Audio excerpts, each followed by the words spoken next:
السلام علیکم، voice of summary میں آپ سب کو میں کہتی ہوں خوش آمدید۔ چینل پر اگر نئے ہیں تو جلدی سے سبسکرائب کر دیجئے اور ویڈیو اگر اچھی لگتی ہے تو لائک ضرور کر دیجئے گا۔ اس کو اپنے دوستوں میں بھی ضرور شیئر کیا کریں اور اپنا خوبصورت سا کمنٹ ضرور چھوڑا کریں۔ ناول کے بارے میں اپنی رائے ضرور دیا کریں، آپ کی رائے میرے لیے بہت اہمیت رکھتی ہے۔ مظہر صاحب نے اپنی ایک فرمائش بتائی ہے کہ انہوں نے ایک ناول کا نام بتایا اور انہوں نے کہا ہے کہ یہ ریڈ کر دیں۔ ضرور آپ کی خواہش کو ہم مد نظر رکھیں گے اور میں پوری کوشش کروں گی کہ وہ ناول آپ لوگوں کے لیے ریڈ کر سکوں۔ اگر آپ بھی اپنی کوئی وش لسٹ بتانا چاہتے ہیں تو ضرور کمنٹ میں بتائیں، میں ضرور کوشش کروں گی کہ آپ لوگوں کے ہی پسندیدہ فیورٹ ناول میں سے ناول ریڈ کیا کروں، اور میں ضرور آپ لوگوں کے نام بھی اپنی ویڈیوز میں مینشن کیا کروں گی۔ چلیے چلتے ہیں آج کی نیکسٹ ایپیسوڈ کی طرف۔ نفیسہ نے اس سے کچھ پوچھا تھا جو اس کی سمجھ میں نہیں آیا۔ اس نے سر نہیں اٹھایا۔ ضیاء رکشے والے کو کرایہ دینے کے بعد گھر آ گئے تھے۔ ان کی متورم اور سرخ آنکھیں دیکھ کر نفیسہ کو احساس ہو گیا تھا کہ زینی کس کے ساتھ آئی ہے۔ ضیاء بھی اندر جانے کے بجائے اس کے پاس آ کر تخت پر بیٹھ گئے۔ اسے دل سے نکال دو زینی، وہ اور اس کا خاندان تمہارے لائق نہیں تھا، انہوں نے بے حد سنجیدگی سے کہا۔ زینی سر جھکائے نفی میں سر ہلانے لگی۔ وہ میرے دل سے نہیں نکلتا، میں نے بہت کوشش کر کے دیکھا ہے، میں نہیں بھول سکتی اسے۔ وہ زمین پر نظریں جمائے جیسے بڑبڑا رہی تھی۔ ضیاء کو رنج ہوا۔ کیا تھا جو انہوں نے اتنے ہفتوں میں زینی کو پڑھ کر دم نہیں کیا تھا؟ کہاں کہاں وہ زینی کے لیے دعائیں نہیں کرواتے پھر رہے تھے، پر سب کچھ ابھی بھی ویسا ہی تھا۔ وہ 3 سال کی تھی جب اس نے ان کے ساتھ بندر کا تماشا دیکھا تھا، اور پھر وہیں کھڑے کھڑے اس نے بندر کو گھر لے جانے کی فرمائش کی تھی۔ ضیاء ہنسنے لگے تھے۔ انہوں نے اس فرمائش کو اس کی معصومیت سمجھا تھا، مگر یہ زینی کا مطالبہ تھا۔ یہ انہیں چند منٹوں میں ہی اندازہ ہو گیا تھا۔ وہ بندر کے بغیر وہاں سے جانے کو تیار نہیں تھی، اور ضیاء ایک قدم بھی وہاں سے اٹھاتے تو وہ چیخیں مار مار کر روتے ہوئے بری طرح ان کو گرفت میں لے کر مچلنے لگی۔ انہیں یقین تھا وہ اسے نیچے اتارتے تو وہ زمین پر بیٹھ کر اسی طرح ٹانگیں چلاتی۔ انہوں نے اس سے بہت سے وعدے کیے تھے، بہت سی دوسری چیزیں دلوانے کی کوشش کی، مگر زینی کو بندر اور صرف بندر چاہیے تھا، اور ابھی چاہیے تھا۔ وہ بادل نخواستہ مداری سے بندر کو خریدنے کے لیے بھاؤ تاؤ کرنے لگے۔ مداری وہ بندر بیچنے پر تیار نہیں تھا، البتہ اس کے گھر پر ایک چھوٹا اور بندر تھا جسے وہ ضیاء کو بیچنے پر تیار ہو گیا تھا، مگر اس کا گھر جس کچی بستی میں تھا وہ وہاں سے 4 میل دور تھی۔ ضیاء کو زینی کو اٹھائے پیدل اس بندر والے کے ساتھ اس بستی میں گئے، وہاں سے وہ بندر خریدا اور ایک بار پھر 4 میل کا فاصلہ طے کر کے جون جولائی کے موسم میں جب پسینے میں شرابور گھر پہنچے تو اس وقت عشاء کا وقت ہو رہا تھا۔ زینی بے پناہ خوش تھی۔ سارا راستہ باپ کے ہاتھ میں پکڑی رسی سے بندھے بندر کو اپنے ساتھ چلتے دیکھ کر ہنستی اور باپ سے باتیں کرتی رہی، اور ضیاء اسے دیکھ کر خود بھی ہنستے رہے۔ وہ ایک سرکاری دفتر میں ملازم تھے۔ ایک بندر کی رسی کو ہاتھ میں لیے گھر آتے دیکھ کر ان کے جاننے والوں نے کیا سوچا ہوگا، ضیاء نے یہ نہیں سوچا تھا۔ ان کے لیے اتنا کافی تھا کہ ذہنی پہلے کی طرح چہک رہی تھی۔ نفیسہ اس بندر کو دیکھ کر بے حد ناراض ہوئی تھیں، یہ جان کر کہ اس سے زیادہ وہ بندر ضیاء کی اس ماہ کی تنخواہ کے 1/4 حصے سے خریدا گیا تھا۔ مگر نفیسہ کی ناراضگی اب بیکار تھی، بندر خریدا جا چکا تھا۔ اگلے کئی دن زینی صبح صحن میں بندھے اس بندر کے ساتھ کھیلتی رہی۔ یہ سلسلہ مزید طویل ہوتا اگر ایک دن ضیاء کی موجودگی میں وہ بندر اچانک زینی پر جھپٹ کر اس کے بازو کو اپنے کھرونچوں سے زخمی نہ کر دیتا۔ زینی نے شکر ادا کیا تھا کہ وہ اس وقت وہاں تھے، ورنہ بندر زینی کو زیادہ نقصان بھی پہنچا سکتا تھا۔ وہ اس گھر میں بندر کا آخری دن تھا۔ ضیاء اگلے دن اسے کسی کو دے آئے تھے۔ زینی اگلے کئی دن اس بندر کے لیے روتی رہی، مگر پھر آہستہ آہستہ بہل گئی۔ مگر اس کے بعد اسے ہمیشہ اپنی مرضی کی چیز ہر قیمت پر لے لینے کی عادت پڑ گئی تھی۔ وہ دوستوں کے ساتھ عید کے میلے میں جاتی اور سب سے مہنگے کھلونے پر ہاتھ رکھتی۔ ضیاء ایک لفظ کہے بغیر اسے وہ دلا دیتے۔ زینی نے زندگی کو عید کا میلہ سمجھ لیا تھا، جہاں وہ جب بھی جاتی سب سے مہنگی چیز کے ساتھ، کیونکہ وہ باپ کے ساتھ جاتی تھی، اور یہ کیسے ہو سکتا تھا کہ باپ زینی کو خالی ہاتھ لے آتا؟ اور آج پہلی بار اپنی اولاد کو خالی ہاتھ دیکھ رہا تھا، اور یہ چیز ان سے برداشت نہیں ہو رہی تھی۔ خالد صاحب کا بیٹا بہت اچھا، بہت شریف لڑکا ہے، شیراز سے شکل و صورت میں کئی گنا زیادہ اچھا ہے، صرف افسر نہیں ہے، مگر زینی وہ لوگ بہت قدر کریں گے تمہاری۔ ضیاء نے اسے سمجھانے کی کوشش کی تھی۔ بات شکل و صورت اور افسری کی ہے ہی نہیں، بات تو شیراز کی ہے، وہ جو مرضی ہو، شیراز تو نہیں ہوگا نا؟ اس نے ایک بار پھر اسی طرح کہا تھا۔ ضیاء کو بے اختیار وہ بندر یاد آ گیا تھا جو اسے بعد میں زخمی کر گیا تھا۔ وہ نہیں جانتے تھے ٹھیک اسی وقت زینی کو بھی وہ بندر ہی یاد آ رہا تھا، مگر اس کے زخم نہیں یاد آئے، صرف یہ یاد آ رہا تھا کہ باپ اس بندر کو خود ہی ایک دن کہیں چھوڑ آیا تھا اور پھر وہ کئی دن تک روتی رہی تھی۔ وہ بازار کی کوئی شے ہوتی تو میں ہر قیمت پر اسے خرید کر تمہیں لا دیتا، پر وہ انسان ہے، انسان کو کیسے خرید کر لاؤں؟ ضیاء نے دل گرفتگی سے کہا۔ اس کی منگیتر کے باپ نے تو اسے خرید کر دے دیا نا اپنی بیٹی کو۔ انسان خریدے نہیں جاتے تو اس نے کیسے اسے خرید کر اپنی بیٹی کا مقدر بنایا؟ وہ اب بھی جیسے عید کے میلے میں کھڑی تھی جہاں سب سے مہنگا کھلونا اس کے بجائے کوئی اور بہتر دام دے کر اپنی بیٹی کے لیے لے گیا تھا۔ جو انسان پیسے سے خریدا جا سکتا ہو، میں اپنی زینی کا مقدر اس کے ساتھ تو کبھی نہ جوڑتا۔ زینی نے گردن اٹھا کر باپ کو دیکھا۔ چاہے زینی رو رو کر مر جاتی؟ اس نے باپ سے سوال کیا۔ ضیاء نے سر جھکا لیا، ان کی آنکھوں سے ایک بار پھر آنسو بہنے لگے تھے۔ میں بہت بے بس ہوں زینی، بہت بے بس، میرے ہاتھ میں کچھ نہیں ہے۔ اولاد کا مقدر ماں باپ کے ہاتھ میں ہوتا تو ساری خوشیاں ماں باپ پوری دنیا اٹھا کر صرف اپنی اولاد کو دے دیتے۔ دنیا کی بات نہیں تھی، یہ تو صرف ایک آدمی کی بات تھی، صرف ایک آدمی کی۔ 6 ارب انسانوں میں میرا بس وہی تھا اور وہی ہے، باقیوں کی مجھ کو ضرورت نہیں ہے۔ بہتر ہوں یا بہترین، مجھے کیا کرنا ہے کسی کا؟ اس کی آواز میں شکست خوردگی تھی۔ آپ سے کوئی گلہ نہیں ہے مجھے اب، گلہ تو مجھے اللہ سے بھی نہیں ہے، لیکن یہ سمجھ میں نہیں آتا کہ تکلیف اللہ مجھے کیسے دے سکتا ہے۔ وہ تکلیف اس لیے دیتا ہے کہ ہم اسے یاد رکھیں، یاد کریں۔ وہ ان کی بات پر جیسے تڑپ گئی۔ یہ نہ کہیں، کم از کم آپ یہ نہ کہیں، کب یاد نہیں کرتی تھی میں اسے، کب یاد نہیں رکھا میں نے اسے۔ اللہ اگر دلوں کا حال جانتا ہے تو اس کو یہ پتہ ہوگا کہ شیراز مل جاتا تو وہ مجھے اور احسان مند پاتا، ذکر کرنے والا اور شکر کرنے والا۔ وہ رونے لگی تھی۔ کوئی گناہ کیا ہے میں نے ابو، جس کے لیے اتنی ذلت، اتنی تکلیف دے رہا ہے اللہ مجھے؟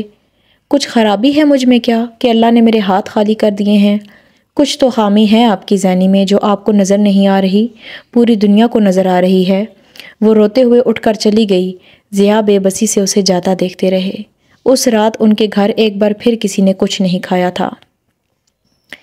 تم کچھ کھا کیوں نہیں رہے بیٹا؟ کھاؤ، نسیم نے شیراز سے کہا۔ آج ان کا اپنے نئے گھر میں پہلا کھانا تھا، ویکینڈ تھا اور شیراز وہیں تھا۔ وہ سب پہلی بار اپنے گھر میں میز اور کرسیوں پر بیٹھ کر کھانا کھا رہے تھے، ورنہ اس سے پہلے وہ لوگ چارپائیوں، چوکیوں اور زمین پر بیٹھ کر کھانا کھایا کرتے تھے۔ نسیم یہاں بھی اسی شاندار روایت کو آگے بڑھانا چاہتی تھی، مگر شیراز نے انہیں سختی سے منع کیا تھا، بلکہ ان 2 چوکیوں کو بھی پھینکوا دیا تھا جو نسیم اپنے پرانے گھر سے ساتھ لے کر آئی تھی۔ یہاں پر اس طرح کی کوئی حرکت نہ کریں کہ ملازم ہنسیں اور بعد میں میرے سسرال والوں کو یہ خبر پہنچے۔ یہ دونوں ملازم جو اس گھر میں ہیں یہ سعید انکل نے اپنے گھر سے بھجوائے ہیں، ایک ایک بات کی خبر دیں گے وہاں۔ شیراز نے سب کو مطلع کر دیا تھا۔ تو اب مجبوراً سب کرسیوں پر بیٹھ کر ہی کھانا کھا رہے تھے اور شیراز خود کھانا کم کھا رہا تھا۔ وہ ڈائننگ ٹیبل پر بیٹھے باقی 5 افراد کو کھانا کھانے کے آداب کے بارے میں لیکچر زیادہ دے رہا تھا۔ وہ جب بھی ان کے ساتھ کھانا کھاتا اس کا زیادہ وقت اسی کام میں گزرتا۔ وہ اس پورے ٹولے کو اپر کلاس کا حصہ بنانے کی ایڑی چوٹی کا زور لگا رہا تھا۔ اس کا بس چلتا تو وہ اخبارات میں اپنے اور پورے خاندان کی تصویریں چھپوا کر اشتہار لگوا دیتا۔ مورخہ فلاں فلاں تاریخ سے میں اور میرا پورا خاندان لوئر مڈل کلاس کے بجائے اپنی بیوی اور اس کے خاندان کے طفیل اپر کلاس کا حصہ بن گئے ہیں۔ آئندہ ہر کوئی ہمیں خاندانی سمجھے اور ہمیں خاندانی کی طرح ٹریٹ کرے۔ ایک خاندانی خاندان۔ شیراز کو صرف یہ پتہ نہیں تھا کہ خاندانی کہلانے کے لیے کم از کم 2 نسلوں کا منہ میں سونے کا چمچ لے کر پیدا ہونا ضروری تھا۔ صرف اپنے ہاتھ پاؤں مار کر دولت اکٹھی کر لینے سے کوئی خاندانی نہیں بن جاتا، نہ ہی اشرافیہ کا حصہ کہلاتا ہے، اور اس لحاظ سے خود سعید نواز بھی ایک مڈل کلاسیہ ہی تھا۔ بیٹا کھاؤ، کھاتے کیوں نہیں؟ نسیم نے ایک بار پھر واویلا کیا۔ شیراز کا دل چاہا وہ ان سے کہے، پہلے آپ تمیز سے کھانا کھائیں پھر میں کھاؤں گا۔ نسیم فلیٹ ڈنر پلیٹ میں صرف چمچے کی مدد سے چاول کھانے کی کوشش میں پلیٹ کے ارد گرد چاولوں کی 4 دیواری بنا رہی تھیں۔ وہ کانٹا پکڑے ہوئے تھیں مگر اسے صرف پکڑے ہوئے تھیں۔ وہ شیراز کے پرزور اصرار اور دباؤ پر لیکن اسے استعمال نہیں کر رہی تھیں۔ نتیجہ وہی تھا جس طرح کا شینا کے گھر منگنی پر نکلا تھا، لیکن آج شیراز کو زیادہ تکلیف نہیں ہو رہی تھی کیونکہ یہاں اس کی سسرال میں سے کوئی موجود نہیں تھا۔ ابھی شادی میں کچھ دن ہیں، میں تب تک انہیں سدھار لوں گا، اس نے روانی میں سوچا، پھر یکدم گڑبڑا کر اپنے جملے کی تصحیح کی۔ سکھا لوں گا۔ اس نے ایک نظر ٹیبل پر موجود تمام لوگوں پر ڈالتے ہوئے بالآخر ان کبابوں کو اپنی پلیٹ میں ڈالا جنہیں لینے پر نسیم اصرار کر رہی تھی۔ برائی ہاتھ سے کھانے یا زمین پر بیٹھ کر کھانے میں نہیں تھی، برائی شیراز اور اس کے خاندان کی سوچ میں تھی۔ وہ زبردستی اپر کلاس کا حصہ بننے کے لیے اپنے طور طریقوں کو علائش سمجھ رہے تھے۔ جو انسان اپنے اصل سے بھاگتا ہے وہ پھر ساری زندگی بھاگتا ہی رہتا ہے، کیونکہ اصل کبھی نہیں چھپتا، کبھی ختم نہیں ہوتا۔ اس پر لحاف ڈالیں، غلاف یا مٹی، یہ کہیں نہ کہیں سے پھر باہر نکل آتا ہے، ہزار سروں والے اژدہے کی طرح، جس کا ہزارواں سر کاٹتے کاٹتے پچھلے 999 پھر نکل آتے ہیں۔ شیراز کو احساس نہیں تھا کہ جڑی بوٹیاں صاف کرتے کرتے اس نے اپنی جڑیں کاٹنا شروع کر دی تھیں۔ Upper class, rolling elite, bourgeois, ہیوز، اس نے صرف یہ ٹرم سنی تھیں، صرف ان کا پرتعیش لائف سٹائل للچاتے ہوئے ساری عمر دیکھا تھا۔ اس نے تصویر کا دوسرا رخ نہیں دیکھا تھا، اس نے ان کی زندگی کو جی کر نہیں دیکھا تھا۔ وہ اب جینے والا تھا یا پھر جی کر مرنے والا تھا۔ ڈرائیور نے دروازے پر دستک دی، نفیسہ نے دروازہ کھولا۔ اس وقت زینی آیا کرتی تھی مگر آج وہاں ڈرائیور کھڑا تھا۔ اس نے سلام کر کے ایک لفافہ نفیسہ کی طرف بڑھایا۔ یہ کیا ہے؟ زینی کہاں ہے؟ نفیسہ نے گھر سے قدم نکال کر باہر دیکھتے ہوئے قدرے تشویش سے کہا۔ وہ اپنے گھر میں ہیں، ڈرائیور نے انہیں بتایا۔ اپنا گھر؟ کیسا گھر؟ نفیسہ کو جیسے کرنٹ لگا۔ انہوں نے ڈیفنس میں گھر لے لیا ہے، کہہ رہی تھیں آپ کو بتا دوں اور یہ خط دے دوں۔ نفیسہ کو ٹھنڈے پسینے آ گئے۔ ڈرائیور کے ہاتھ سے خط لے کر بنا ایک لفظ کہے انہوں نے دروازہ بند کر دیا۔ زینی ہر روز ایک نئی قیامت ان پر توڑ رہی تھی اور یہ سلسلہ پتہ نہیں کہاں جا کر رکنے والا تھا۔ کانپتے ہاتھوں سے لفافہ کھولتے ہوئے انہوں نے خط نکالا اور اسے کھول کر پڑھنے لگیں۔ میری وجہ سے آپ کے گھر میں بہت مسئلے پیدا ہو رہے ہیں۔ میں نہیں چاہتی میری وجہ سے آپا، ربیہ یا سلمان کی زندگی خراب ہو، اس لیے میں نے بہتر سمجھا کہ میں آپ کا گھر چھوڑ دوں۔ اس بار آپ کو میرے لیے پریشان ہونے کی ضرورت نہیں ہے، میں نے اپنا خیال رکھنا سیکھ لیا ہے۔ آپ کو اپنے گھر کا پتہ بھجوا دوں گی۔ مجھے خوشی ہوگی کہ اگر آپ لوگ میرے پاس آئیں اور مجھ سے ملیں، لیکن دوبارہ مجھے واپس لے جانے کے لیے مت آئیں، میں واپسی کے سارے راستے بند کر آئی ہوں۔ آپ کی بدقسمت اور نافرمان زینب۔ نفیسہ کا ذہن معاف ہونے لگا۔ انہوں نے کبھی زینی کو اس طرح گھر سے رخصت کرنے کا تصور نہیں کیا تھا، اور انہیں اگر شک بھی ہو جاتا کہ وہ گھر چھوڑنے کی نیت سے صبح سامان اکٹھا کر کے بیگ میں رکھ رہی تھی تو وہ کبھی اسے گھر سے نکلنے نہ دیتی۔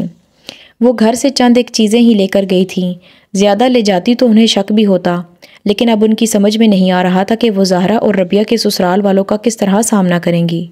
زینی کے یوں چلے جانے پر انہیں کون سا نیا جھوٹ گھڑ کر سنائیں گی، اور ضیاء شام کو گھر آئیں گے تو ان سے کیا کہیں گی۔ انہیں اپنے شوہر پر اس وقت بے پناہ ترس آیا تھا۔ کیسا لگا تمہیں یہ گھر؟ وہ فرحان کی بات پر کھڑکیوں سے باہر نظر آتے لان کو دیکھ کر چونکی۔ وہ اس کے پاس آ کھڑا ہوا تھا۔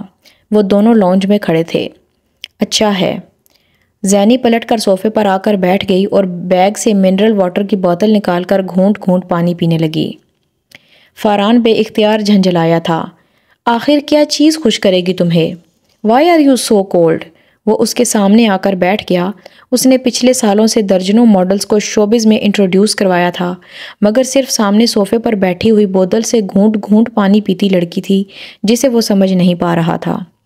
وہ رمشا کی وجہ سے اس کے بیک گراؤنڈ کے بارے میں ایک ایک بات جانتا تھا، یہاں تک کہ شیراز اور اس کے رشتے کی تفصیلات بھی، لیکن اس کے باوجود زینی اس کے لیے ماں بنی ہوئی تھی۔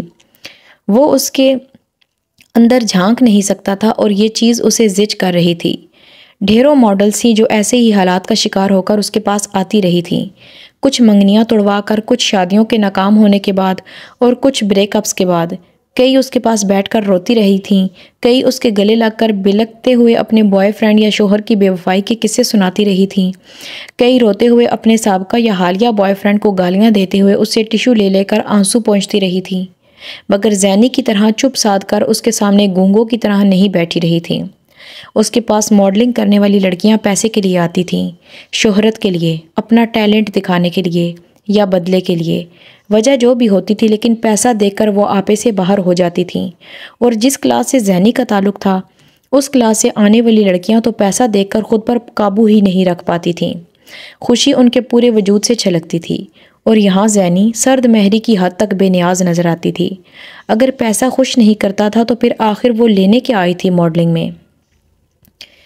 مجھے تو یہ پتہ نہیں میں دنیا میں کیا لینے آئی ہوں، تم ماڈلنگ کی بات کرتے ہو؟ اس کے اس سوال پر وہ بے اختیار ہنس پڑی تھی۔ گاڑی چاہیے مجھے اپنی، اور ایک ڈرائیور بھی۔ کب تک تمہاری گاڑی لے کر پھروں گی؟ اس نے فاران کے مزید کچھ کہنے سے پہلے ہی بات بدل دی۔ چند دنوں میں آ جائے گی وہ بھی، فاران نے اسے مطلع کیا۔ تم اکیلی رہو گی یہاں؟ زینی نے پانی کا گھونٹ لیتے ہوئے تیکھی نظروں سے اسے دیکھا۔ میرا مطلب ہے تمہاری فیملی ساتھ شفٹ نہیں ہو رہی؟ فاران اس کی نظروں سے کچھ خجل ہوا۔ فی الحال نہیں، لیکن کوشش کروں گی وہ لوگ بھی جلد ہی آ جائیں یہاں، اس نے اپنے پاؤں ٹیبل پر رکھتے ہوئے کہا اور پانی کی بوتل بند کرنے لگی۔ اسے اپنا گھر یاد آ رہا تھا، اس شاندار کرائے کے بنگلے میں بیٹھ کر اپنے باپ کا رزق حلال کی کمائی سے بنایا ہوا 2 کمرے کا وہ گھر یاد آ رہا تھا۔ چوکیدار نے بیل بجانے پر پہلے باہر جھانک کر دیکھا، پھر گیٹ کھول کر باہر نکلا۔ کس سے ملنا ہے؟ اس نے ضیاء سے پوچھا۔ یہاں میری بیٹی ہے زینب، ضیاء نے ہکلاتے ہوئے کہا۔ وہ گھر پہنچتے ہی اسے واپس لانے نکل کھڑے ہوئے تھے۔ یہاں اس بنگلے کے سامنے کھڑے ہوئے ان کو یکدم اپنا آپ بونا لگنے لگا تھا۔ ان کی سمجھ میں نہیں آیا تھا زینب سے اپنا کیا رشتہ بتائیں۔ چوکیدار نے سر سے پیر تک انہیں دیکھا، پھر کہا، یہ تو میڈم پریزاد کا گھر ہے۔ ضیاء کچھ بول نہیں سکے۔ انہوں نے اس کاغذ پر نظر ڈالی جس پر زینب کے ہاتھ سے اسی کے گھر کا ایڈریس لکھا ہوا تھا، پھر گھر کی نمبر پلیٹ پر نظر ڈالی اور چوکیدار کی طرف کاغذ بڑھایا۔ دیکھیں، یہ اسی گھر کا ایڈریس ہے، اسی گھر کا فون نمبر ہے۔ چوکیدار نے کاغذ پر نظر دوڑائی۔ ہاں، فون نمبر بھی یہیں کا ہے، پر میڈم نے تو نہیں بتایا کہ… کچھ کہتے کہتے سوچ کر رکا۔ تمہاری بیٹی دیکھنے میں کیسی ہے؟ اس اجڑ چوکیدار نے اپنی سمجھ بوجھ کے مطابق ضیاء سے بیٹی کی شناخت پوچھی۔ ضیاء بول نہیں سکے۔ کوئی باپ بیٹی کو کبھی نہیں دیکھتا۔ جوان ہے، خوبصورت ہے؟ چوکیدار نے ان کے چپ رہنے پر اگلے سوال کیے۔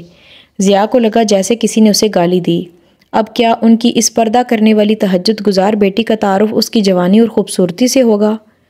او بابا کچھ بولو، چوکیدار اب بے چین ہو رہا تھا۔ وہ ماڈلنگ کرتی ہے، ضیاء نے سر جھکا کر کہا۔ اچھا، ہماری میڈم بھی کچھ اسی طرح کا کام کرتی ہیں، پر وہ تو ملائیشیا گئی ہیں کچھ ہفتوں کے لیے۔ ضیاء کو لگا کسی نے انہیں زندہ قبر میں گاڑ دیا تھا۔ وہ اپنی پہلی ماڈلنگ اسائنمنٹ پر فاران کے ساتھ ملائیشیا جانے سے پہلے رمشا سے ملنے گئی تھی۔ رمشا کی منگنی ہونے والی تھی، انہی دنوں میں فاران نے اسے بتایا تھا۔ تب زینی کو احساس ہوا کہ وہ ماڈلنگ شروع کرنے کے بعد ایک بار بھی رمشا سے نہیں ملی، نہ ہی رمشا نے اس سے رابطہ کرنے کی کوشش کی تھی۔ BA کے پیپرز ہو گئے تھے اور زینی نے پیپرز نہیں دیے تھے، ورنہ اور کہیں نہیں تو امتحان کے دوران ہی رمشا سے اس کی ملاقات ہو جاتی۔ اس نے رمشا کے گھر جانے سے پہلے فون پر اسے اپنی آمد کی اطلاع دی۔ اس نے کسی گرم جوشی کے بغیر اسے اپنے ہاں آنے کا کہا۔ وہ خوشی اس کے لہجے میں مفقود تھی جو پہلے زینی کے اس کے گھر آنے کی اطلاع پر ہوتی تھی، اور اس کے گھر جا کر زینی کو احساس ہوا تھا کہ وہ ٹھنڈک صرف اس کی آواز میں ہی نہیں، اس کے رویے میں بھی تھی۔ ان کے درمیان پہلے کی طرح باتیں نہیں ہوئی تھیں، بے مقصد، مسلسل، بے معنی اور بے تحاشا۔ آج صرف سوال جواب تھے، وہ بھی بے حد مختصر، اور خاموشی کے بہت سے چھوٹے بڑے وقفے، پھر چند لوازمات اور چائے، پھر چند اور سوال اور جواب۔ کوئی اور دوست ہوتی تو زینی اس کے گھر ان حالات میں کبھی نہ جاتی، مگر وہ رمشا کی ممنون ہو کر وہاں گئی تھی۔ اس کے ریفرنس سے وہ فاران کے پاس گئی تھی، اور زینی کو احسان یاد رکھنا آتا تھا۔ زینی سے اس سے ملاقات کے دوران ایک بار بھی اس کی آنکھوں میں آنکھیں ڈال کر نہیں دیکھا تھا۔ اپنے گھر سے باہر صرف رمشا کی نظریں تھیں جو اس کی آنکھوں کے خالی پن کو پہچان سکتی تھیں۔ صرف وہ تھی جو بیفور اور آفٹر کی تاریخ سے واقف تھی۔ مگر اسے حیرت تھی، رمشا کے انداز میں اتنی ٹھنڈک کیوں تھی؟ کیا ان سب الزامات کی وجہ سے جو اس نے کالج میں اسے سنائے تھے؟ وہ سمجھ نہیں پا رہی تھی، مگر معمہ زیادہ دیر تک معمہ نہیں رہا تھا۔ رمشا زینی کو ہمیشہ کی طرح پورچ میں چھوڑنے آئی تھی۔ فاران کی گاڑی زینی کو لینے کے لیے آئی ہوئی تھی۔ زینی اس سے گلے ملنے کے بعد گاڑی کے دروازے کے ہینڈل پر ہاتھ رکھے اس میں بیٹھنے والی تھی جب رمشا نے اس سے کہا، فاران بھائی is married Zeeni, he has a beautiful wife and 2 kids۔ Farhan بھائی شادی شدہ ہیں زینی، ان کی ایک خوبصورت بیوی اور 2 بچے ہیں۔ زینی کرنٹ کھا کر پلٹی تھی۔ بے حد شوق کے عالم میں اس نے رمشا کو دیکھا۔ وہ یہ سب کچھ ہی جانتی تھی، پھر رمشا اسے کیوں بتا رہی تھی؟ ان کی اپنی فیملی ہے، ان کا اپنا گھر ہے، اور اس میں کسی دوسرے کو جگہ نہیں ملے گی۔ رمشا نے اب اور زیادہ صاف لفظوں میں اس سے کہا۔ زینی پلکیں جھپکائے بغیر اسے دیکھتی رہی تو وجہ فرحان تھا۔ مجھے پتا ہے، اس نے بے حد مدھم آواز میں رمشا سے کہا۔ نہیں، تمہیں نہیں پتا۔ دیکھو، اگر تمہارا گھر بننے سے پہلے ہی ٹوٹ گیا ہے تو اس میں تمہارا کوئی قصور ہو سکتا ہے، پر دنیا کی دوسری ایسی عورت کا قصور نہیں جو گھر بنا بیٹھی ہے۔ وہ بے حد پرسکون انداز میں اسے چابک مار رہی تھی۔ تم اب ایک ماڈل ہو، تم کسی عورت کے جذبات اور احساسات کو نہیں سمجھ سکتی۔ پھر بھی میں تم سے یہ کہہ رہی ہوں کہ تم میری بہت اچھی دوست رہی ہو۔ میں نے ہمیشہ تمہارے ساتھ بھلائی کی ہے۔ ایسا کچھ مت کرنا کہ مجھے تمہارے ساتھ اپنے تعلق پر پچھتاوا ہو۔ زینی بے حد خاموشی سے دھواں دھواں چہرے کے ساتھ اسے دیکھتی رہی۔ اس نے کچھ کہنا چاہا مگر لفظ نہیں تھے۔ اس نے کچھ نہیں کہا، اسبات میں سر ہلایا اور پلٹ کر گاڑی میں بیٹھ گئی۔ گاڑی رمشا کے گھر سے باہر آ گئی تھی۔ وہ جانتی تھی وہ دوبارہ کبھی اب رمشا کا سامنا نہیں کرنا چاہے گی۔ اس نے اپنے اور فرحان کے تعلقات کے حوالے سے رمشا کو کوئی وضاحت نہیں دی تھی۔ یہ ٹھیک تھا کہ وہ فرحان کے ساتھ گھومتی پھرتی تھی اور فرحان اس پر بے تحاشا عنایات کر رہا تھا، مگر زینی جانتی تھی وہ یہ عنایات زینی پر نہیں کر رہا تھا، سونے کی اس چڑیا پر کر رہا تھا جسے وہ اپنے پنجرے میں قید رکھنا چاہتا تھا۔ اسے فرحان کی زندگی میں اور اس کے گھر میں کوئی دلچسپی نہیں تھی۔ اسی دنیا کے کسی مرد کے گھر میں دلچسپی نہیں تھی، اور فرحان تو وہ آخری آدمی بھی نہ ہوتا جس کا گھر وہ توڑنا چاہتی۔ رمشا اسے یاد دلاتی نہ دلاتی زینی کو یاد تھا کہ وہ رمشا کا کزن تھا اور وہ اس کے لیے ہمیشہ رمشا کا کزن ہی رہتا۔ سگریٹ ہے تمہارے پاس؟ ڈرائیور نے حیرانی سے پلٹ کر اسے دیکھا۔ وہ پہلی بار اس سے سگریٹ مانگ رہی تھی۔ بہت ساری ماڈل سگریٹ پیتی تھی، وہ جانتا تھا، پر زینی نے اس کے سامنے کبھی سگریٹ نہیں پیا تھا۔ پھر آج کیوں؟ ڈرائیور نے خاموشی سے اپنا سگریٹ کا پیکٹ اور لائٹر پیچھے بڑھا دیا۔ زینی نے ایک سگریٹ نکال کر سلگا لیا۔ بہت ضروری تھا وہ کسی چیز کو جلاتی۔ اندر پہلے ہی سب کچھ خاکستر ہو چکا تھا، باہر جلانے کے لیے سب سے موزوں چیز وہ سگریٹ ہی تھا۔ الٹی گنتی شروع ہو گئی تھی۔ وہ ملائیشیا میں شوٹنگ کے دوران روز ایک ایک دن گنتی۔ 15 تاریخ نہیں آ رہی تھی۔ زینی کو یوں لگ رہا تھا جیسے اس کی پھانسی کا دن قریب آ رہا تھا۔ وہ سگریٹ تو پہلے ہی پی رہی تھی، ملائیشیا میں اس نے شراب بھی پینا شروع کر دی تھی۔ وہ جیسے دنیا کی ہر وہ شے استعمال کرنا چاہتی تھی جس سے محبت جیسے روگ کا علاج ہو جاتا۔ وہ اسے بھول جاتی، نتیجہ وہی تھا، روگ وہی تھا اور زندگی یہی تھی۔ یوں لگتا تھا جیسے دنیا کا کوئی علاج اس پر کارگر ثابت نہیں ہو رہا تھا۔ وہ رات کو نیند کی گولیاں نہ لیتی تو اسے نیند نہ آتی۔ وہ ساری رات شیراز اور اس کی ہونے والی بیوی کے بارے میں سوچتی رہتی۔ اس کا ڈی او پی کینیڈین تھا اور اس نے پہلے 2 دن کی فوٹیج کے بعد اسے وارننگ دے دی تھی کہ وہ رات کو سوئے بغیر شوٹ کے لیے نہ آئے، کیونکہ اس کی فوٹیج کے رزلٹ بہت برے آ رہے تھے۔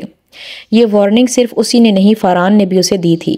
وہ لوگ ماڈلز کی لیٹ نائٹ پارٹیز اور ایکٹیویٹیز کے عادی تھے، اور وہ جانتے تھے کہ ماڈل خواہ کتنی خوبصورت ہو، شوٹنگ کے لیے ساری رات جاگی ہوئی ماڈل سے زیادہ بدتر چہرہ کسی کا نہیں ہو سکتا تھا، چاہے سلیپنگ پلز لے کر سو یا شراب پی کر۔ بہرحال مجھے صبح تمہارا چہرہ فریش چاہیے، آنکھوں میں کسی سرخی اور تھکن کے بغیر۔ یہ کانٹریکٹ ختم ہوا تو تمہیں کوئی مسئلہ نہیں ہوگا، لیکن میری کمپنی سے اور بھی بہت سے کلائنٹس چلے جائیں گے۔ فرحان نے اسے 2 ٹوک لفظوں میں صاف بتا دیا تھا۔ زینی رات کو نیند کی گولیاں لے کر سونے لگی تھی، مگر پچھلے کچھ عرصے سے انہوں نے اس پر اثر کرنا چھوڑ دیا تھا۔ ملائیشیا میں اس کے کمرشل کی شوٹنگ بہت اچھی ہوئی تھی۔ فرحان کا بگڑا ہوا موڈ خود ہی ٹھیک ہو گیا تھا۔ اس کے التفات اور عنایات کا سلسلہ ایک بار پھر شروع ہو گیا تھا اور بے تکلفی بھی کچھ بڑھنے لگی تھی۔ وہ ملائیشیا سے واپسی پر دبئی آئے تھے۔ زینی ای پی بی کی طرف سے منعقد کروائے جانے والے ایک فیشن شو میں اپنی زندگی کی پہلی کیٹ واک کرنے جا رہی تھی۔ اس کے ساتھ اس شو میں باقی لڑکے لڑکیاں پاکستان کے سپر ماڈلز تھے۔ صرف وہ وائلڈ کارڈ انٹری تھی اور اس میں بھی بڑا ہاتھ فرحان کا تھا۔ اس کا دوست ڈیزائنر تھا جس کے ملبوسات چند دوسرے ڈیزائنرز کے ساتھ اس شو میں ڈسپلے ہونے جا رہے تھے۔ "You are going to steal the show", Farhan نے ہوٹل میں چیک ان کر کے زینی سے کہا۔ وہ بے حد پرجوش تھا۔ اسے یقین تھا وہ اگلی رات وہاں موجود پاکستان کی تمام سپر ماڈلز کو دہلا دینے والی تھی۔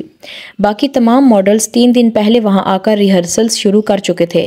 زینی کے پاس صرف ریہرسل کرنے کے لیے صرف 2 دن تھے۔ شو اگلی رات تھا، مگر فاران کو یقین تھا وہ صبح آتی اور اسے رات کو بھی شو کرنا ہوتا تو وہ کر سکتی تھی۔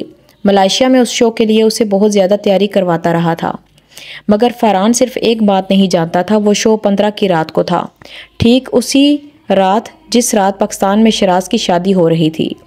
یہ صرف زینی جانتی تھی، اسے اس رات روم پر نہیں چلنا تھا، چلتے ہوئے کوئلوں پر چلنا تھا۔ کیا ہو رہا ہے تمہیں؟ فاران نے کچھ حیران ہوتے ہوئے بیک سٹیج پر اس سے پوچھا۔ اس کی رنگت خطرناک حد تک سرخ ہو رہی تھی۔ ہیئر سٹائلسٹ ابھی اس کے بال بنا رہا تھا۔ اس کا میک اپ کچھ دیر میں شروع ہو جانا تھا۔ سامنے آئینے میں اپنے عکس کو دیکھتے ہوئے کہیں اور پہنچی ہوئی تھی۔ اسے یقین تھا اس وقت شیراز کی ہونے والی بیوی بھی کسی پارلر پر بیٹھی اب میک اپ کروا رہی ہوگی، شاید اپنے بال بنوا رہی ہوگی اور اسی طرح آئینے میں اپنے آپ کو دیکھ رہی ہوگی۔ لیکن وہ میری طرح خاموش نہیں بیٹھی ہوگی، وہ اپنے ہیئر سٹائل اور میک اپ کے بارے میں بیوٹیشن کو بار بار ہدایات دے رہی ہوگی۔ وہ آج کے دن اپنے آپ کو شیراز کے لیے تیار کر رہی ہوگی۔ اور میں اپنے آپ کو کس کے لیے تیار کر رہی ہوں؟ ایک چیک کے لیے؟ آج سے پہلے زینی کو کبھی اپنا چہرہ دیکھ کر اتنا ترس نہیں آیا تھا جتنا ترس اس وقت آیا تھا۔ آئینے میں نظر آنے والا اس کا چہرہ سب کچھ کہہ رہا تھا۔ کون ہارا تھا، کون جیتا تھا، سب بول رہا تھا۔ وہ اپنے ہی عکس سے نظریں نہیں ملا پا رہی تھی۔ وہ عکس جیسے اس کی شکست بن کر اس کے سامنے آ کر کھڑا ہو گیا تھا۔ کیا ہو رہا ہے تمہیں؟ فاران اتفاقاً اس کے پاس آیا تھا، ورنہ وہاں اس کا کوئی کام نہیں تھا۔ زینی، یہ تمہاری زندگی کی پہلی کیٹ واک ہے۔ You have to give your best.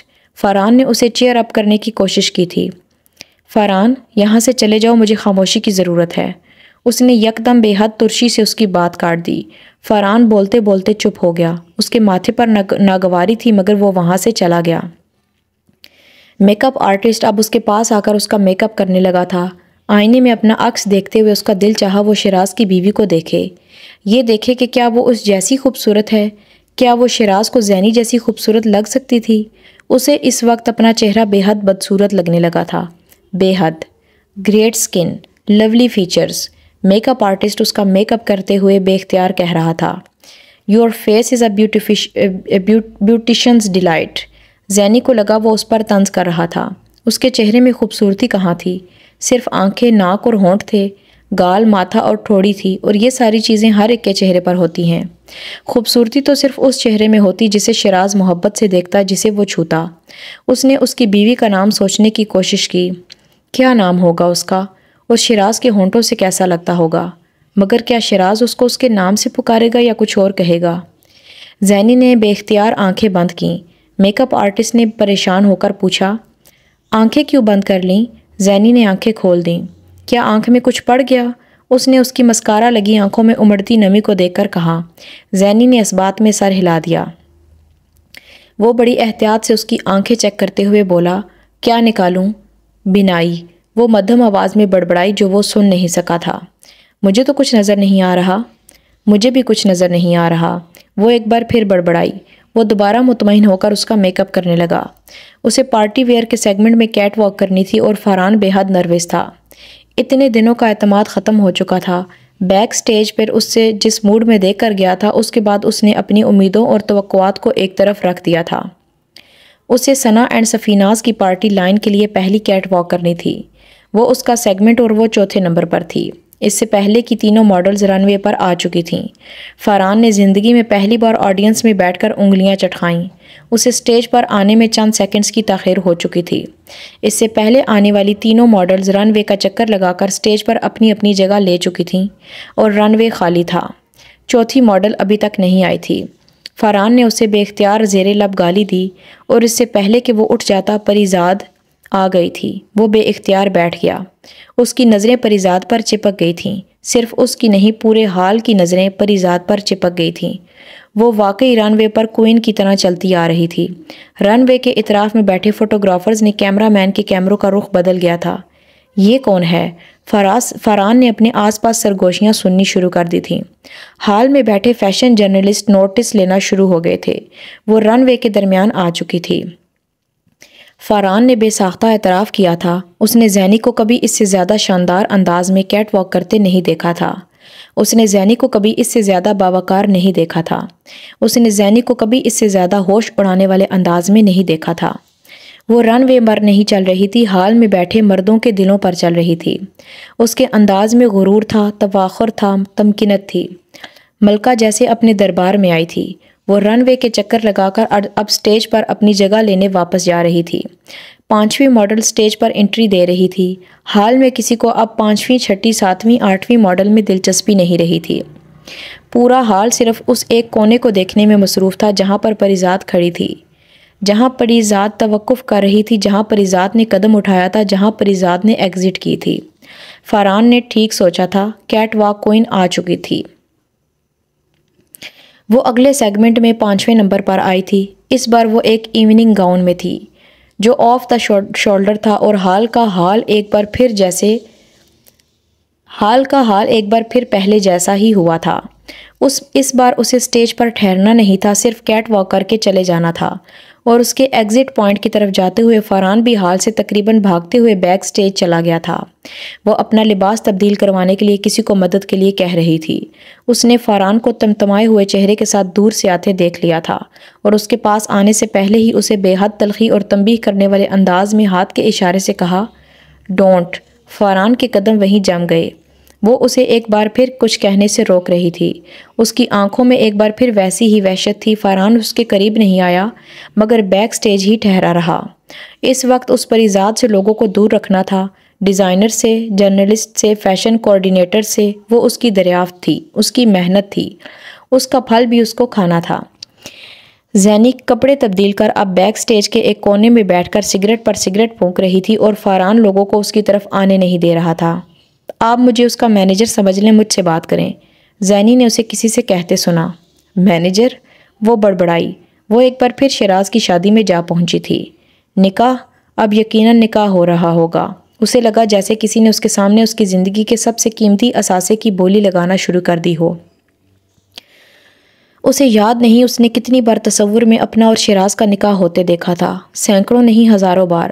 وہ اپنی زندگی کے اس سب سے قیمتی لمحے کی بے حد شدت سے منتظر تھی۔ کاغذ پر چند دستخط شیراز کو ہمیشہ کے لیے اس کی ملکیت بنا دیتے، اور اب چند دستخط اسے کسی اور کا بنا رہے تھے۔ اور اب شیراز منتظر ہوگا، وہ اپنی بیوی کو دیکھے، اس کی بیوی اس کے سامنے لائی جانے والی تھی۔ اور زینی، اوہ زینی، ٹینا سٹیج سے اترتے ہوئے سلپ ہو گئی۔ ٹینا سٹیج سے اترتے ہوئے سلپ ہو گئی ہے، اس کے پاؤں میں موچ آ گئی ہے۔ وہ فائزہ سمیع کا سیگمنٹ نہیں کر سکتی، فائزہ چاہ رہی ہے تم ٹینا کو ریپلیس کر لو۔ فاران کچھ ہانپتا کانپتا یکدم اس کے پاس آیا۔ کر لیتی ہوں۔ وہ شکست خوردہ انداز میں اٹھ کر کھڑی ہو گئی۔ چند منٹوں میں فائزہ کی پوری ٹیم اس کے ارد گرد کھڑی تھی۔ وہ ان ایکسیسریز کو دیکھ رہی تھی جو اسے پہننا تھیں۔ تبھی فائزہ کا مینیجر اس کا لباس لے کر آ گیا تھا۔ زینی نے نظر اٹھا کر دیکھا اور ساکت رہ گئی۔ وہ عروسی لباس تھا۔ میں کسی برائڈل کی ماڈلنگ نہیں کروں گی، وہ یکدم غرا کر فاران سے بولی۔ لیکن کیوں زینی؟ یہ فائزہ کا آج سب سے قیمتی برائڈل ہے، اور یہ ٹینا کی بدقسمتی ہے کہ وہ سلپ ہو گئی، ورنہ تو یہ ٹینا کی نہیں، میری بدقسمتی ہے کہ وہ سلپ ہو گئی۔ زینی بڑبڑائی تھی۔ جو بھی ہے میں یہ نہیں پہنوں گی، اس نے بلند آواز میں کہا۔ اگلے 5 منٹوں میں وہاں جھمکٹا لگ گیا تھا۔ فائزہ سمیت ہر ایک سے اسے وہ لباس پہننے کے لیے کہہ رہا تھا۔ آخر انکار کی وجہ کیا ہے؟ لباس بالکل قابل اعتراض نہیں، سب سے مہنگا ہے، کلر بھی اتنا اچھا ہے، کمپلیکشن پر سوٹ کرے گا، تمہیں برا لگنے کا بھی مسئلہ نہیں ہے۔ ہر ایک اس سے اس لباس کو نہ پہننے کی وجہ جاننا چاہ رہا تھا۔ وہ ان سے کہنا چاہتی تھی مسئلہ لباس کے ساتھ نہیں ہے، مسئلہ آج کی رات کے ساتھ ہے۔ اسے فیشن شوز میں دلچسپی نہیں تھی، اسے جن لوگوں سے ملنا تھا انہیں اس شو میں دلچسپی تھی۔ وہی تھا جو وہ ہمیشہ نکلا کرتا تھا۔ وہ تقریباً اس وقت حال میں آیا تھا جب شو اپنے اختتامی آدھ گھنٹے میں داخل ہو چکا تھا۔ فائزہ سمیع کی برائڈل لائن ڈسپلے کی جا رہی تھی۔ اس نے سیل فون پر بات کرتے ہوئے مطلوبہ میز کو تلاش کیا اور اس کی طرف بڑھنے لگا، اور تبھی شو کی آخری ماڈل شو کا آخری لباس پہن کر نمودار ہوئی۔ اس نے سرسری نظروں سے اسے دیکھا، اور اس کے بعد وہ سیل فون پر بات کرنا بھول گیا۔ اس کے چہرے کا رنگ چند لمحوں کے لیے فک ہو گیا تھا۔ وہ پتھر کے بت کی طرح کھڑا اسے رن وے پر کیٹ واک کرتے اپنی طرف آتے دیکھتا رہا۔ اس نے زندگی میں کسی عورت کو سرخ اور روسی لباس میں اس قدر خوبصورت لگتے نہیں دیکھا تھا۔ سرخ لباس اسے خوبصورت بنا رہا تھا یا وہ سرخ لباس کو، اس کی سمجھ میں نہیں آیا۔ "You are in my way." وہ چونک کر پیچھے مڑا، کسی نے اس سے کہا تھا، اور پھر اسے راستے سے ہٹنے کے لیے اشارہ کیا۔ وہ سب سے قریبی میز کی چند خالی کرسیوں میں سے ایک پر بیٹھ گئی۔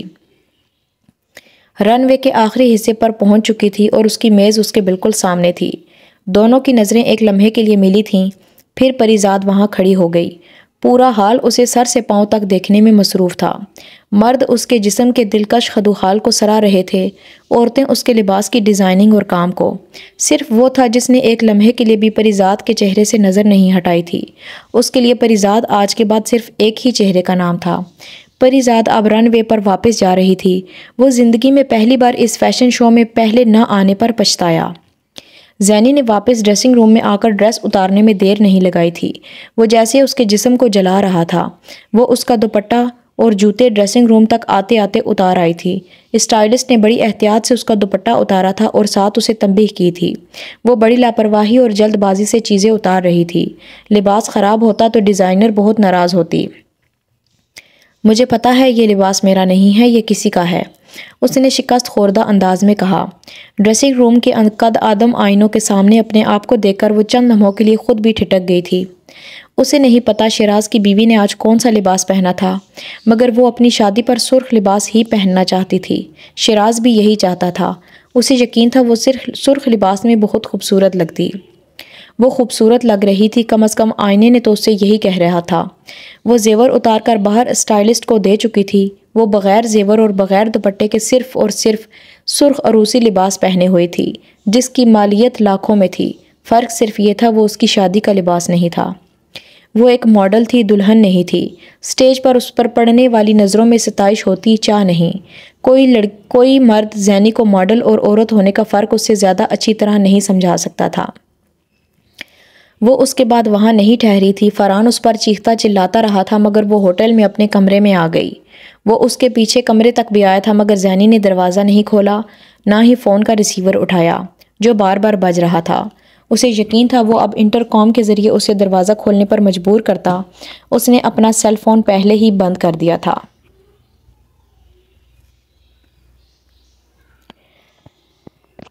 انٹر کام جب وقفے سے بار بار بجنے لگا تو اس نے بالآخر اسے اٹھا کر بے حد ناراضی میں کہا، "کسی کو بھی اپنے کمرے میں آنے یا کوئی پیغام یا کال اس کو دینے سے انہیں سختی سے منع کر دیا۔ کسی نے دوبارہ اسے ڈسٹرب نہیں کیا۔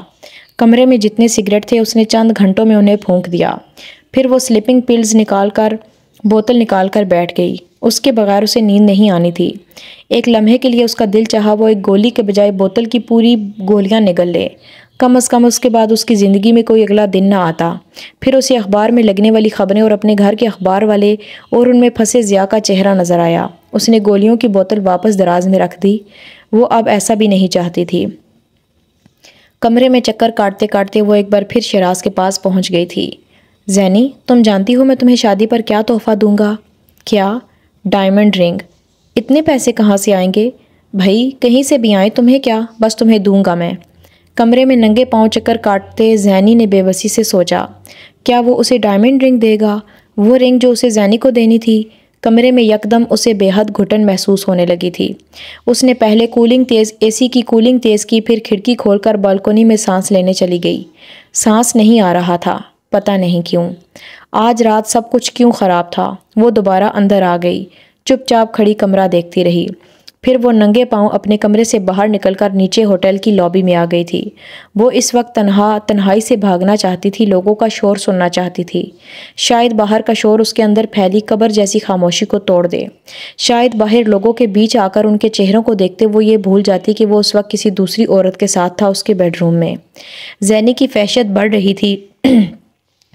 وہ بے مقصد ننگے پاؤں لابی میں ادھر سے ادھر پھر رہی تھی، یہ جانے بغیر کہ اس کا حلیہ اور انداز اسے بہت سے لوگوں کی توجہ کا مرکز بنا رہے تھے۔ پر اسے کیا پرواہ تھی؟ ایک ہلکی سی ڈھیلی جینز اور ٹاپ میں ملبوس، کسی میک اپ اور جیولری کے بغیر تھی، تراشیدہ بالوں کو کھلا چھوڑے۔ وہ اس وقت بھی اس لابی میں موجود اور ادھر سے ادھر جانے والی حسین ترین عورتوں میں سے ایک تھی۔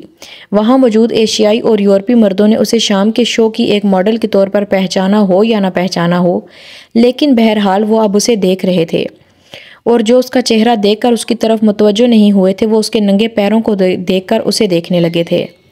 Excuse me madam, are you looking for someone? Excuse me madam, کیا آپ کو کسی کی تلاش ہے؟ ہوٹل کے عملے کے ایک رکن نے اسے بار بار ایک ہی جگہ پھرتے دیکھ کر روکا تھا۔ زینی ٹھٹک گئی۔ تو کیا اب یہ دنیا کو بھی نظر آنے لگا ہے کہ میں کسی کو ڈھونڈ رہی ہوں؟ اس نے وحشت بھری نظروں سے اس آدمی کو دیکھتے ہوئے سوچا۔ نو، وہ ایک بار پھر اسی طرح پھرنے لگی تھی۔ عملے کے اس رکن کو اس کے ذہنی توازن پر شبہ ہوا، مگر پھر وہ کندھے اچکا کر وہاں سے چلا گیا۔ یہاں اس ہوٹل میں اس طرح کے بہت پیس آتے تھے، اور تبھی وہ لابی میں بنے ایک سٹنگ لاؤنج میں جا کر بیٹھ گئی۔ اس نے آس پاس کے صوفوں پر بیٹھے دوسرے مردوں کو نہیں دیکھا تھا۔ ان میں کچھ غیر ملکی تھے، صرف ایک ایشیائی تھا، اور زینی کو یہ پتہ نہیں تھا کہ وہ بہت دیر سے اسے دیکھ رہا تھا۔ اس کی ہر حرکت، ہر سرگرمی کو تب سے جب وہ لفٹ کا دروازہ کھول کر لابی میں آئی تھی۔ وہ نہیں جانتا تھا اسے کیا پریشانی تھی، اس کا کیا مسئلہ تھا، مگر وہ یہ ضرور جانتا تھا کہ وہ پریشان تھی۔ وہ کیا کوئی بھی اس کی شکل دیکھ کر جان جاتا، مگر وہ یہ توقع نہیں کر رہا تھا کہ وہ اس کے اتنے قریب آ کر بیٹھ جائے گی۔ وہ فیشن شو میں اگر ان لوازمات کے ساتھ قیامت لگ رہی تھی تو ان تمام لوازمات کے بغیر اس ہلکی سی جینز اور ٹاپ میں بھی اتنے ہی تباہ کن حسن کی مالک تھی۔ اس نے پریزاد کو دیکھتے ہوئے اعتراف کیا۔ پریزاد یا زینی؟ وہ سوچتے ہوئے اٹکا۔ وہ کسی دوست کے ساتھ شو کے بعد بیک سٹیج گیا تھا۔ وہ زینی سے ملنا چاہتا تھا، ایک بار اس کو قریب سے دیکھنا چاہتا تھا، اور وہاں اس نے زینی کو فرحان کے ساتھ جھگڑتے دیکھا تھا۔ فرحان اس کو زینی کہہ رہا تھا، پر دوسرے لوگ پریزاد۔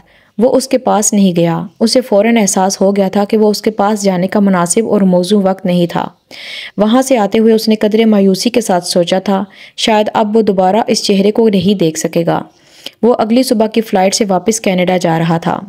فلائٹ بہت صبح کی تھی۔ اپنا سامان پیک کرنے کے بعد وہ ہمیشہ کی طرح سونے کے بجائے لابی میں آ کر بیٹھ گیا تھا۔ اسے فلائٹ سے پہلے کبھی نیند نہیں آتی تھی۔ وہ پہلے کے چند گھنٹے اسی طرح ضائع کیا کرتا تھا، لیکن آج معجزوں کی رات تھی، کم از کم اس کے لیے کہ وہ نہ صرف اسے دوبارہ بلکہ اپنے بہت قریب دیکھ رہا تھا۔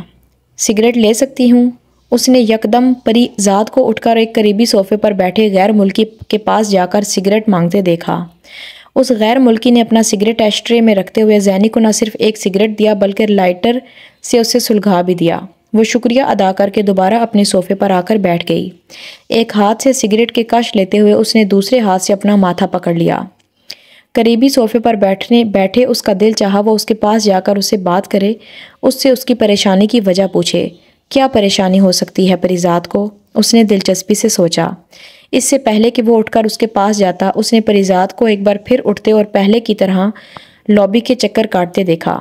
وہ جیسے نیند میں چلنے والے کی طرح بے مقصد پھر رہی تھی۔ اس نے دور بیٹھے اس کے پیروں کو دیکھا۔ اسے یقین تھا وہ خوبصورت، نرم، وہ نازک پاؤں اب تک بہت گندے ہو چکے ہوں گے۔ وہ ایک بار پھر اٹھ کر اس کے پاس جانا چاہتا تھا۔ کچھ دیر بیٹھا وہ لفظ ڈھونڈتا رہا جس سے وہ پریزاد سے بات شروع کرتا، اور جب تک اسے لفظ ملے اس نے پریزاد کو دوبارہ لفٹ میں سوار ہوتے دیکھا۔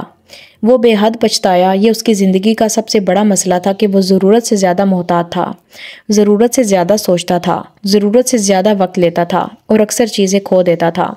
اس نے ایک بار پھر کسی کو کھو دیا تھا۔ اسے ایک عجیب سی بے چینی ہوئی تھی۔ وہ اٹھ کر ریسیپشن پر آ گیا۔ اس نے پریزاد کے کمرے کا نمبر پوچھا اور پھر ریسیپشن سے اس سے بات کروانے کے لیے کہا۔ سوری سر، انہوں نے منع کیا ہے کہ ہم کوئی بھی کال انہیں نہ دیں، نہ کسی کو ان کے کمرے میں جانے دیں۔ لیکن وہ ابھی یہاں تھیں۔ اسے حیرانی ہوئی۔ ہاں، لیکن وہ شو کے بعد کسی سے نہیں مل رہی۔ کچھ لوگ ان کے کمرے میں دروازہ بجا کر بھی آئے ہیں، انہوں نے دروازہ نہیں کھولا۔ وہ کچھ دیر کھڑا سوچتا رہا، پھر اس نے ریسیپشنسٹ کے پیچھے دیوار پر لگے اس وال کلاک کو دیکھا جو دبئی کا لوکل ٹائم بتا رہا تھا۔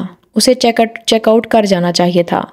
میرے کمرے سے میرا سامان منگوا دے، میں چیک آؤٹ کرنا چاہتا ہوں، اس نے کہا۔ ریسیپشنسٹ فون کا ریسیور اٹھا کر عملے کے کسی رکن کو اس کے سامان کے متعلق ہدایات دینے لگی۔ اس نے اپنا والیٹ نکالا اور اس سے اپنا ایک وزٹنگ کارڈ نکالا اور اس کی پچھلی طرف کچھ لکھا، پھر اسے ریسیپشنسٹ کی طرف کھسکا دیا۔ پریزاد کب چیک آؤٹ کر رہی ہیں؟ اس نے پوچھا۔ آج 10 بجے۔ ٹھیک ہے، آپ تب انہیں میرا یہ کارڈ دے دیں۔ Okay sir. ریسیپشنسٹ نے سر ہلاتے ہوئے وہ کارڈ لے لیا۔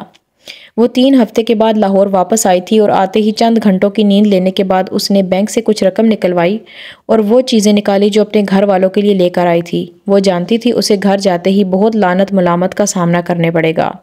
اس طرح اچانک بتائے بغیر گھر چھوڑ دینا بہت بڑا فیصلہ تھا۔ اسے یقین تھا کہ ضیاء اسے واپس لے جانے کے لیے وہاں آتے رہے ہوں گے اور وہ یہ بھی جان گئے ہوں گے کہ وہ ملائیشیا جا چکی تھی۔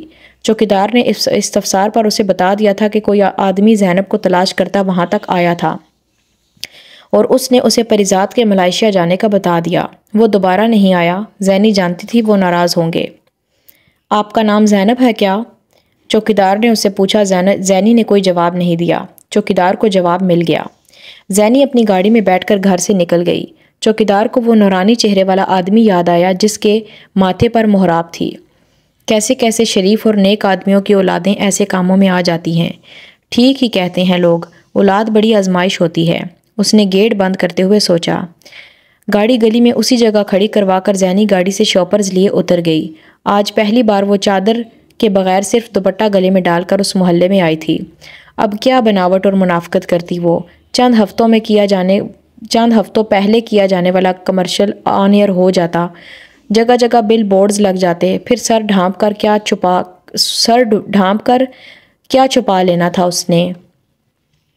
پہلی گلی سے گزرتے ہوئے اس نے کچھ لوگوں کو بہت عجیب انداز میں خود کو گھورتے پایا۔ اسے نظروں سے اسے کوئی عجیب سا احساس دیا۔ وہ اپنی تنگ گلی میں داخل ہو گئی۔ چند گھروں کے بعد اس کا گھر تھا اور اس نے اپنے گھر سے ایک پر پھر دوسری عورت کو نکل کر گلی میں دوسری طرف جاتے دیکھا تھا۔ انہوں نے اس طرف نہیں دیکھا تھا ورنہ وہ زینی کو دیکھ لیتی۔ اپنے گھر کے دروازے کی طرف بڑھتے ہوئے اسے احساس ہوا کہ اس کے گھر کا دروازہ کھلا تھا۔ یہ عجیب بات تھی، کسی نے ان عورتوں کو نکلنے کے بعد دروازہ بند کیوں نہیں کیا؟ وہ اب دروازے کے سامنے پہنچ گئی تھی اور تبھی اسے اندر کچھ اور عورتوں کے ہونے کا بھی احساس ہوا۔ دروازہ واقعی کھلا تھا اور کچھ لمحوں کے لیے وہ ان عورتوں کے اندر ہونے کی وجہ سے اندر جانے سے جھجکی تھی۔ وہ اس وقت ان کا سامنا نہیں کرنا چاہتی تھی، مگر بہرحال جی کڑا کر کے اس نے قدم دروازے سے اندر رکھا اور پھر وہیں جم کر رہ گئی۔ صحن میں سفید چادر پر کچھ عورتیں بیٹھی سپارے پڑ رہی تھیں۔ اس نے نفیسہ کو دیکھا، اس نے زہرا کو دیکھا، اس نے ربیہ کو دیکھا۔ اس کے ہاتھ میں پکڑے شاپرز گر پڑے۔ اسے پتہ چل گیا کہ وہ سفید چادر کس کے لیے بچھی ہوئی تھی۔ تو کیسا لگ رہا ہے آپ کو ناول؟ جیسے جیسے یہ ناول آگے جاتا جائے گا آپ کا تجسس بڑھتا جائے گا۔ ٹرسٹ میں یہ بہت زبردست ناول ہے۔ اگر کوئی یہاں تک آیا ہے تو کیا آپ میری بات سے اتفاق کرتے ہیں کہ یہ واقعی بہت ہی زبردست ناول ہے؟ اگر آپ کو ناول اچھا لگا ہے اور اگر ابھی تک آپ نے لائک کا بٹن نہیں دبایا تو جلدی سے دبا دیں، اور چینل کو اگر ابھی تک سبسکرائب نہیں کیا تو جلدی سے سبسکرائب کر دیں۔ کل آپ سے دوبارہ ملاقات ہوگی، تب تک کے لیے اللہ حافظ۔ سپورٹ کی ضرورت ہوتی ہے سو سپورٹ ضرور کیا کریں پلیز۔